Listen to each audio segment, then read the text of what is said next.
শোনো বিট্টুর বাবা, আমি আর পাচ্ছি না তোমার ওই বুড়ো মা বাবাকে দেখতে, আমি আর পাচ্ছি না। তুমি কাল সকালে অফিস যাওয়ার আগে দেখা করে বলবে যে এই বাড়ি থেকে চলে যেতে, আর না হলে নিজের সংসার নিজেকে বুঝে নিতে।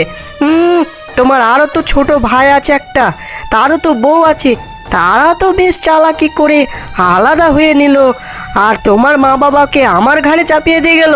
এ চলবে না। আমারও একটা ছোট ছেলে আছে, আমার বিট্টু বাবা বড় হচ্ছে, তারও ভবিষ্যৎ আছে। কান খুলে শুনে রাখো, কাল যদি তুমি না বলো তাহলে কিন্তু আমার সাথে তোমার হবে, এ আমি বলে দিলাম। মধুমিতা, এই বয়সে বুড়ো আর বুড়ি বাবা মাকে রাস্তায় ছেড়ে দেব, এটা কিভাবে সম্ভব? তুমি কথাটা কিন্তু ভুল বলছো। ভুল কেন? তোমার আরেকটা ছোট ভাই আছে, তার বেলায় তো তুমি বলছো না সে ভুল করছে? সে তো অন্য জায়গায় বাড়ি করে বেশ সুখে সংসার করে আখের গোছাচ্ছে, আর আমার বেলায় ভুল? এইরকম কথা যদি তুমি বলো তাহলে এই সংসারে হয় তুমি থাকবে আর নইলে আমি। মধুমিতা, তুমি হয়তো ভুলে যাচ্ছ ওরা আমার জন্মদাতা, আমাকে ছোট থেকে বড় করে এরকম জায়গায় নিয়ে এসেছে। আর বাড়ির কথা বলছো, সেটা তো তুমিই চালাকি করে নেখে নিয়েছো এই বাড়িটা, আর আমার ছোট ভাই আর আমার বৌদিকে এই বাড়ি থেকে বার করে দিয়েছো তুমি। আর এখন তুমি বলছো তাদের ঘাড়ে না চাপিয়ে আমার ঘাড়ে চাপিয়ে দিয়েছে আমার মা বাবাকে। কে কে যার লেগে চুরি করলাম সেই বলে চোর? তোমারই তো ব্যবসা খুব খারাপ চলছিল বলে বললে যে তুমি বাড়ি করতে পারবে না, তাই তো আমি কষ্ট করে ছলনা করে ওই বাড়িটা তোমার নামে লিখে দিলাম, আর তুমি কি না আমার ওপর আঙুল তুলছো, আমার ওপর। বেশ বেশ, থাকো, তুমি থাকো, আমি থাকবো না এই বাড়িতে, আমি থাকবো না, আমি চলে গেলাম, আমি চলে গেলাম।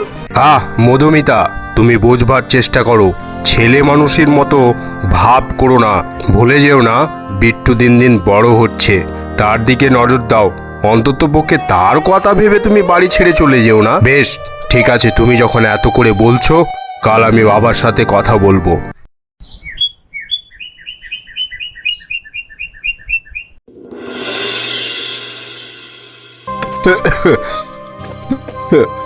মালতী, শরীরটা যে আর ভালো ঠেকছে না গো, মনে হচ্ছে পুরো শরীরময় ব্যথা বিষ হয়ে গেছে।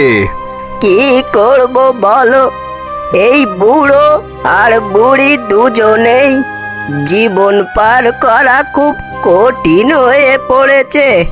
উপরবালাও আমাদের ডেকে নিচ্ছে না, আমারও যে শরীরটা ভালো ঠেকছে না গো।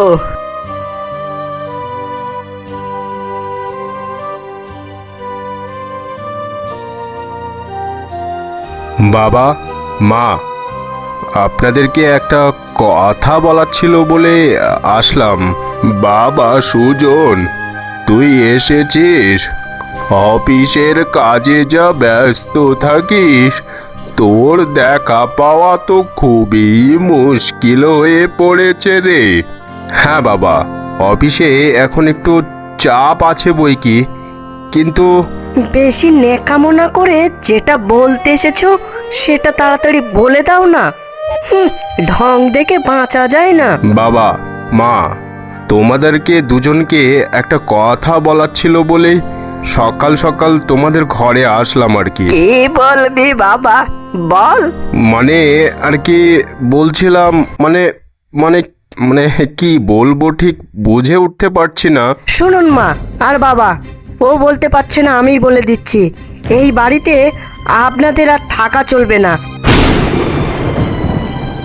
আপনারা নিজেদের সংসার বুঝে নিন, আর না হলে আপনারা এখান থেকে কেটে পড়ুন।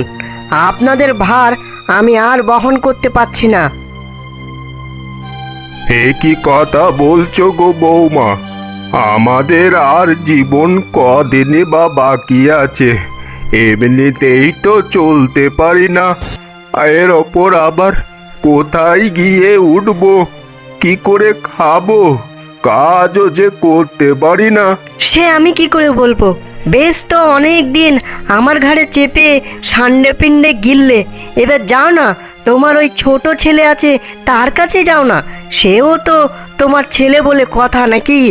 বৌমা, এই ছেলেকে তো তোমার মতেই আমরা এই বাড়ি থেকে তাড়িয়ে দিলাম যখন আমাদের শক্তি ছিল তখন, এখন তুমিও ওই কথা বলছো? যত দোষ নন্দ ঘোষ, তাই না? তখন তো তোমার বড় ছেলের ইনকাম বেশি ছিল বলে তোমার ছোট ছেলেকে তোমরাও তো বেশ তাড়িয়ে দিয়েছো, আর এখন যত দোষ আমার, না? দেখো মা, আমি অনেক দিন খেতে দিয়েছি, আর আমি খেতে দিতে পারছি না। এবার হয় এই বাড়ি থেকে বেরিয়ে যাও, আর না হলে না হলে কি বৌমা? আমি আপনাদেরকে ঘাড় ধাক্কা দিয়ে বাড়ি থেকে বার করতে বাধ্য হব।